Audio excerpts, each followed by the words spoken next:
everyone, my name is Ryan and today I'm going to show you exactly how to change the engine oil and filter for a 2014 Ford Fusion with a 2.5 liter inline-4 engine. This is a very simple, straightforward repair and an excellent way to not only save money, but to know the job is done correctly. With all that out of the way, let's don some eye protection and get started. So this is where we're going to be working on the vehicle today, underneath here. And you might notice that two of the rubber access ports are already exposed, so I can't show how to remove them. Usually they're like a rubber plug that sits in here and you can just slide it off or twist it off. Unfortunately, it looks like it has fallen off of this vehicle. It's not uncommon with a vehicle of this age. So the port you're going to be looking for is right here to get to your oil drain plug, which is right there. And then for your oil filter, it's right here in this plug. So you know what I'm going to do? I'm just going to take this entire shielding off. Right here, it's a bunch of Torx, it looks like. That's completely unnecessary. You do not need to do that. I'm only going to do that for filming purposes. So here's our oil pan drain bolt. It is a 15 millimeter, and get your eye protection on and your catch pan ready, and we can go ahead and remove that bad boy.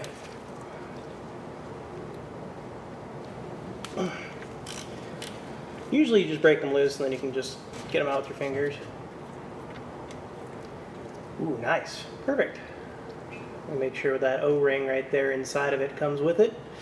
I can take it over to the table. So I've cleaned this bolt off with some carburetor spray just to make sure it's nice and clean. And then you want to check this O-ring surface here. If this O-ring or this seal is compromised in any way, it needs to be replaced. But this one, you can even see in the light, is perfectly fine. I would be more than comfortable reusing this. Now if it had like cracks or perforations or was crumbly, then I would definitely replace it, and you just dig that out of there and you can buy a new one and put it in. They're like 50 cents a piece, so I'll leave a link down below in the description to that as well. And make sure you clean off the end where it's magnetic, so new metal shavings or anything metal can get on it instead of inside your engine. So now I'm going to spray some carburetor spray on a terry towel, and I'm going to clean that mating surface because we want a nice clean seal. It's okay if oil's still dropping out like that. It is not a problem at all. And we can replace our drain bolt here. So now I'm going to finger tight for right this second, wipe that dribble of oil away, and then we're going to snug that bolt back up. And I don't really have a torque spec today. If I find one, I'll put one on screen, but I would just say one arm tight is sufficient.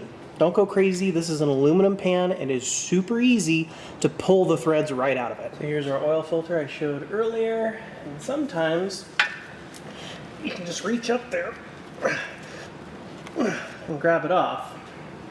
Other times you might need an oil filter wrench, or sometimes there's a little socket that goes on the bottom of it and it's easier to turn. Typically with these smaller oil filters, I've noticed that they are a little bit easier to get off.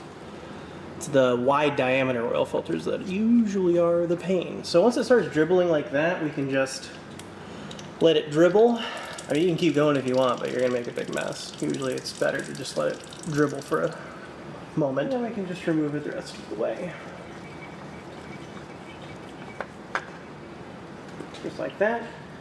And when you remove your oil filter, make sure this black seal right here comes along with it. You can even look up on the engine block itself to make sure that it's still not there. It's very, very important that seal comes with your oil filter, or if it's not, reach up there and peel it off. Here's the oil filter we're going to be using today. We're using a Napa Gold 1348. I've left a link down below in the description to a comparable oil filter. Usually I like using Motorcraft and Ford application, but this one was available and this job needs to get done today. So here's the oil filter, and before you leave the parts store or before you start working on the car, open the box and make sure it has a new seal in it. Sometimes people come and take them off and then you're kind of up Pooper Creek on that one, so you want to make sure that it has one of these rubber seals on there. So next thing we can do is take this is our recommended oil. It's Mobil 1 5W20 full synthetic, and we are just going to apply a little bit to our fingertip and go around that seal like this, so it has a nice sheen film on there. Look at that. Perfect. Very, very good. Now, because this oil filter is mounted vertically and not horizontally on the engine, you can pre-fill it, so why not? We'll pre-fill it on this one. Usually I don't do this because usually oil filters are mounted Well, not usually. I can't say that. What I can say is some of the time oil filters are put on sideways on the engine, and don't worry too much about that. You really don't even need to do it in this application, but it doesn't hurt, certainly not. I'm just trying to cover all our bases here. And the reason why you don't necessarily need to do this is because on modern engines, this was true on really old stuff, but on modern engines, oil filters fill up within a second of starting the engine. It also has oil on those surfaces from previous startups. You're not getting every single drop of oil out of the engine anyhow. But, you know, if you can do it. If not, it's not that big a deal in case you're on a future application working on something, you know, the oil filter mounts this way on the side of the engine block. How are you going to get oil in there? You're just going to make a big mess. So, but we have the luxury of have it nice and vertical mounted, so you can pre-fill it. Why not? Where you're looking now is actually where oil filter meets engine. What I'm going to do is I'm going to take some carburetor spray and I'm going to clean that mating surface really well. I don't want any contaminants or little bits of debris, or heck, even if there's leftover seal from the first oil filter, you really don't want that on here anymore. Ah, it's beautiful. Nice and clean. Very, very good. So we can grab our new oil filter with the seal with a nice oil film on it. Start threading that on. Now, tightening procedures, see it just started getting tight. Basically, they say once it starts getting tight, and then 3/4 turn additionally. What I like to do is just about as tight as I can get it on with one hand. It seems to work pretty well, and it usually lines up right at that figure of tight and then 3/4 turns additionally. Don't overthink it. Perfect.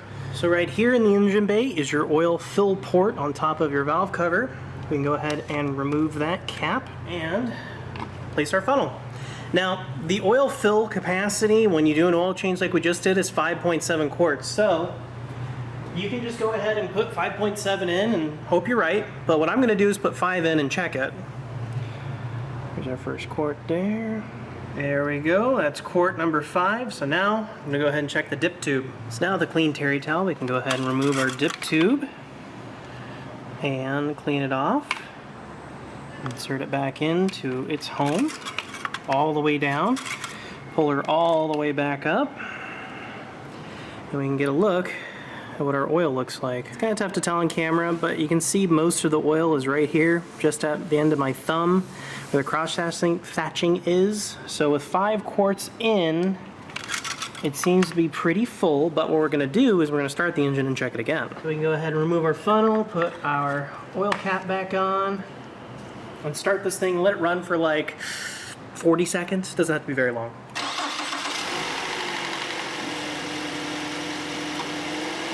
There we go, ran for about 40 seconds. We can go ahead and check our oil level again.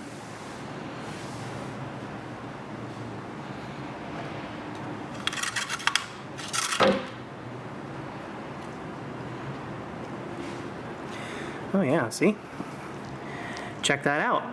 It's dropped considerably. Now it's at the bottom of my thumb, and you want to look for the bulk of their oil. Yeah, there's some oil up here, but it's not where the level is. The level is right there. See where you can definitely tell where it was sticking in oil, so it's kind of gloopy and blobbed, or here it's just a very slight sheen.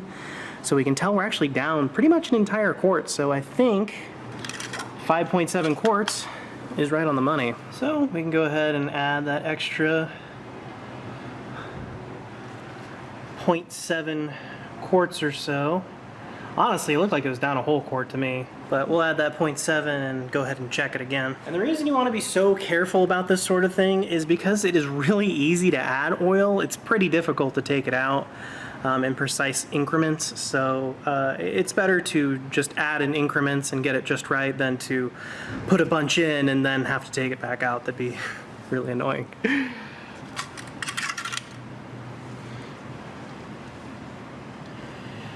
Go ahead and do our procedure again, all the way down into its home and then back out. And we can see that the bulk of the oil is right at the edge of my thumb, right at the top of the cross hatching. So 5.7 is absolutely perfect. They are spot on. So if you want and you have this engine, you can just go ahead and put 5.7 quarts in and you'll be good to go.